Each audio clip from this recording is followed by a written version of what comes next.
What's up guys, Asian here again with another build video, and today we're going to be going over a solo Magicka Sorcerer build. So basically this is a build that you're going to be using when you're questing, if you're not really going to be getting into endgame content like Vet DLC dungeons or Vet trials or even normal trials. So this build is really centered around basically doing as much damage as you can, being as survivable as you can while you're clearing kind of normal overland stuff, with the occasional vet dungeon here and there, the occasional random normal dungeon, as well as potentially looking at something like Maelstrom Arena, vet Maelstrom Arena. So that's kind of what this entire build is kind of centered around. It's the whole idea of being able to basically self-sustain yourself. So, unlike our other build videos, we're just going to be going over gear and skills, because those are the main differences between an endgame PvE build and something like a solo build. Our CP distributions are pretty much going to be exactly the same, so you're going to need to check out the specific video for, in this case, Magicka Sorcerers, to kind of look at CP distributions as well as the beginner CP distributions for Magicka DPS, to kind of get a sense of the CP distribution you're going to be using. The distribution that you find there is going to pretty much carry over to our solo build as well.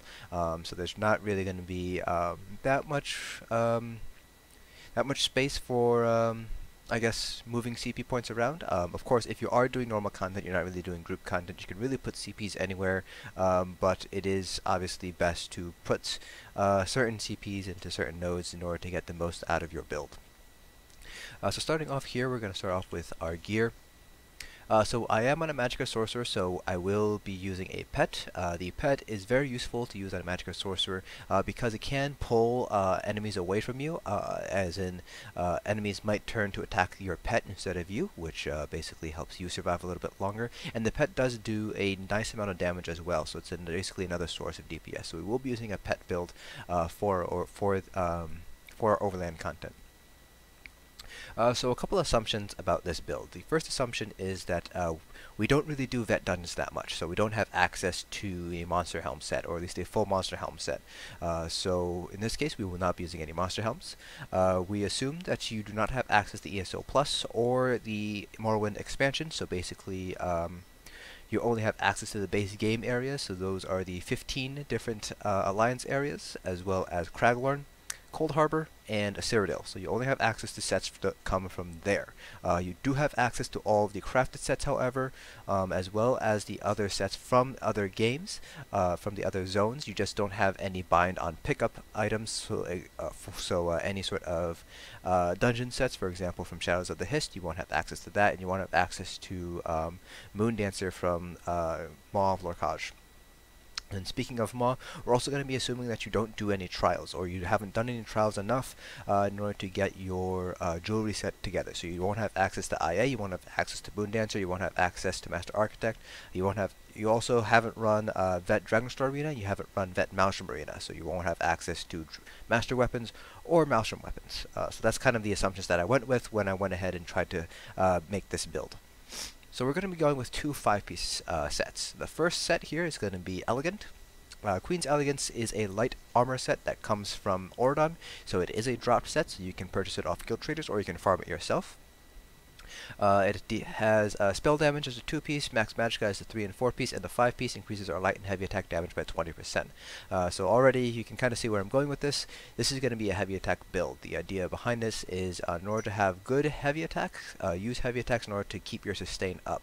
So that's kind of the basis behind this build here. Our second 5-piece set is going to be Necropotence, the tried and true best set for pet builds.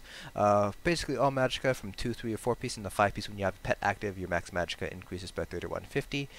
Again, this is a drop set from Rivenspire, so you can farm it or you can purchase it off guild traders if you'd like. Now, all of my armor traits are divines because that is the best trait to have if you want to maximize your DPS. However, don't feel like you need to get divines in order to use this build. Remember that the overland content is kind of designed to basically be cleared by anybody that has at least some sense of how the game works. So you don't need to min-max this build in order to clear overland content.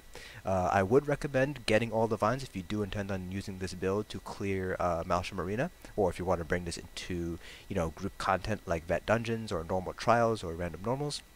But ultimately, it doesn't really matter. If the Divines pieces are too expensive for you to purchase, you can buy off-trait pieces if that is more affordable for you. And I would recommend doing that because, like I said, the trait, while Divines is best, ultimately it's not going to really matter too much for the content that you're going to be running with this build.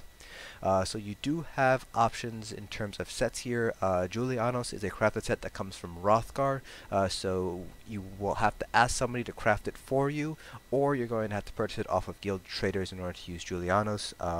Because it is a crafted set, you won't be able to get any jewelry for it, so you're going to have to basically use your jewelry for your Elegant or Necropotence depending on which set you're swapping out here. Another set that you could potentially use is going to be Spinner's Garments. That is a light armor set that drops from Malabal Tor, so you can farm it or you can purchase it off of guild traders. Because it is a drop set, it comes in jewelry, so you can mix and match your pieces however you'd like if you're using Spinners instead. And we're using Spinners mainly because of the additional spell penetration that it gives you. Julianos is there. We can use Julianos if we want to maximize spell damage, because the 5-piece is probably the strongest consistent spell damage boost. We're using Necropotence for that extra Magicka from your pet, and of course Elegance, we are using a heavy attack build, so that just helps boost our heavy attack damage. Now for our weapons, because all of our two 5-piece sets basically take up all of our armor sets plus our 3 jewelry pieces, you don't need to use any specific weapons. You could use just plain old crafted ruby ash lightning staves, but we are going with double lightning staves here. So both of them are going to be sharpened. Our front bar, I have an Absorb Magicka enchant here, but you can realistically use any of the damaging enchants, so for example shock damage or fire damage enchants.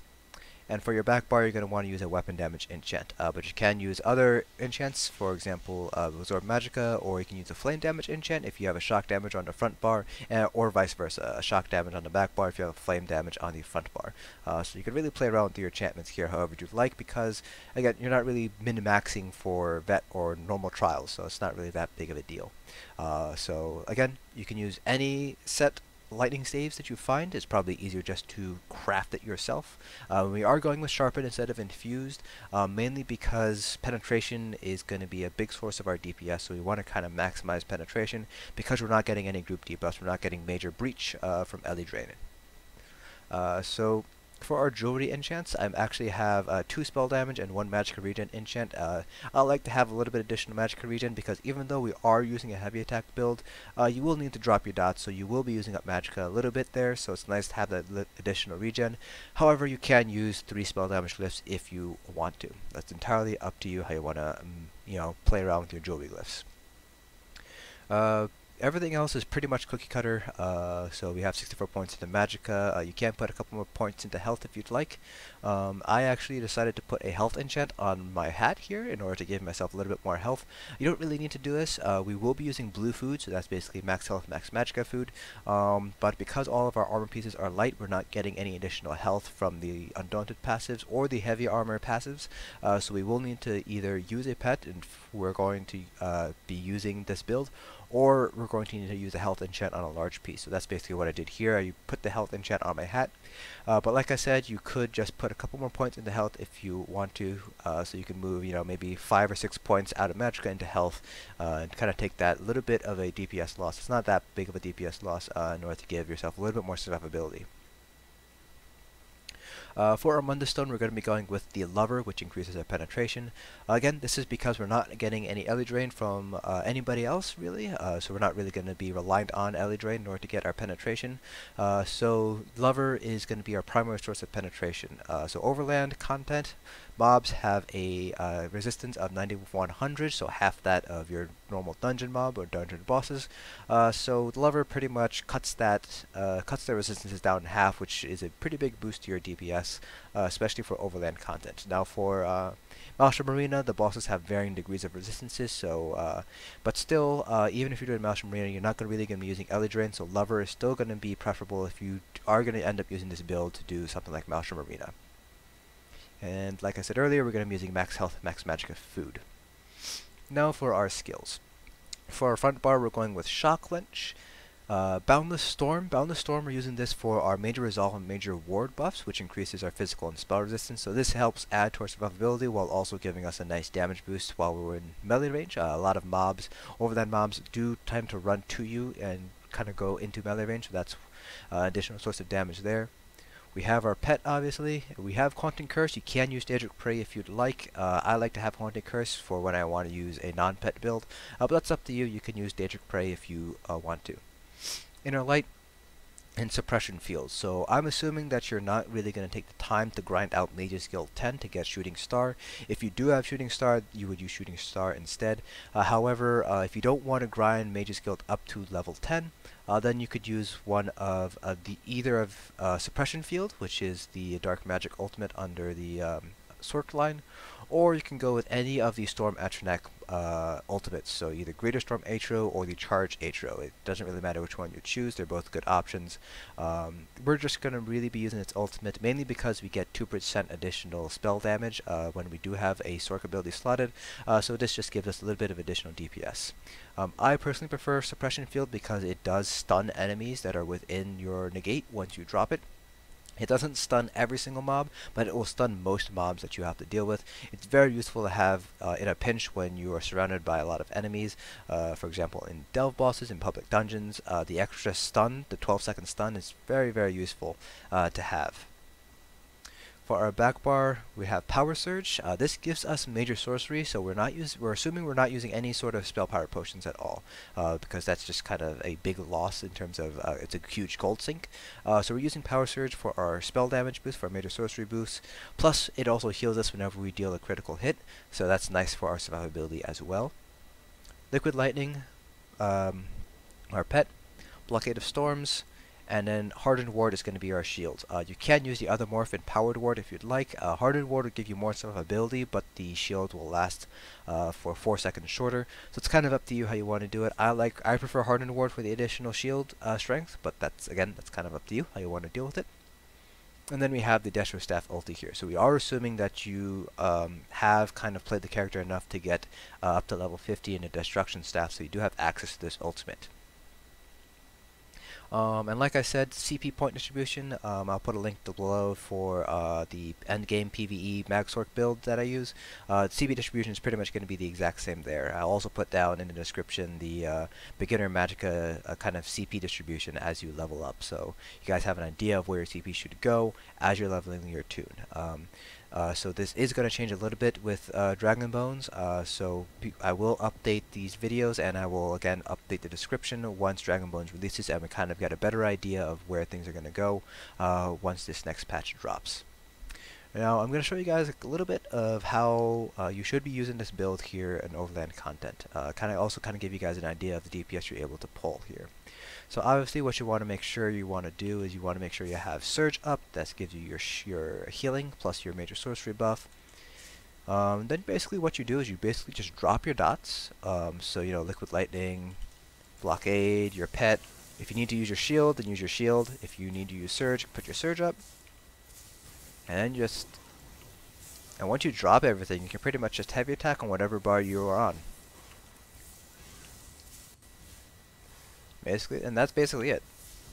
It's basically just keeping an eye on your dots and just heavy attacking when your dots run out, or until your dots run out, and then reapply them. So this build pretty much gives you a very nice range of AoE and single target damage. So you don't even need to make sure, I mean obviously you want to make sure your dots keep on going during a fight, but since this is going to be Overland content and you're not really going to be fighting for much longer than like maybe a minute at most, you don't really have to be too concerned about keeping your dots up pretty much until they die. As you can see here from our DPS, we hit a max of around 17.7k, so that's pretty good actually. You can probably clear VMA with this. It'll be take you a little bit longer compared to your standard build, but it is still possible to clear VMA using this build. Like I said, it will take you a little bit longer to do so, but it is possible to clear it. The DP, you will meet most, if not all, DPS checks in Maelstrom Arena, and most of the DPS checks there are soft, so they're not like if you don't make this, you won't be able to clear it, period. So that's pretty much it for this build. Hope you guys found it informative, and I will see you guys in the next dungeon.